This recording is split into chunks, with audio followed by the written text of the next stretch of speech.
Quatrième, la dictature du soi heureux. Aujourd'hui, le bonheur n'est plus un idéal, c'est devenu une obligation morale. Dans les discours, les livres de développement personnel, les publicités ou sur les réseaux sociaux, un même message revient sans cesse. Sois positif, sois reconnaissant, sois heureux. Et si vous ne l'êtes pas, alors c'est que quelque chose ne va pas chez vous. C'est comme si ne pas aller bien était devenu une faute, une faiblesse, presque une honte. La société moderne nous pousse à croire que le bonheur est un choix personnel. Mais à force de répéter cette idée, on oublie que la vie n'est pas une ligne droite. On traverse des doutes, des peurs, des pertes, des injustices. Et tout cela fait partie de l'expérience humaine. Pourtant, on nous dit « tu devrais être reconnaissant, regarde comme d'autres ont moins que toi ». Résultat, on ne s'autorise plus à aller mal, on culpabilise d'être triste, fatigué, frustré, comme si la moindre émotion négative signifiait un échec intérieur. C'est ça la dictature du soi heureux, un monde où le bonheur est devenu une performance,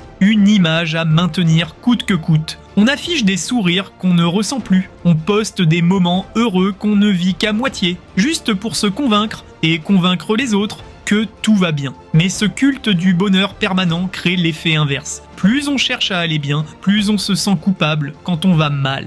L'angoisse de ne pas être épanoui devient une nouvelle forme de souffrance moderne, et la tristesse, qui devrait être un passage normal, devient un tabou. Je suis sûr que vous connaissez cette sensation, ce moment où tout le monde autour de vous semble rayonner, collègues épanouis, amis heureux, couple parfait, et vous, au milieu, vous ressentez un léger vide, mais au lieu de l'accepter, vous vous dites « je devrais être heureux, j'ai tout pour l'être ». Et c'est précisément cette phrase qui fait le plus mal, parce qu'elle nie la réalité émotionnelle du moment.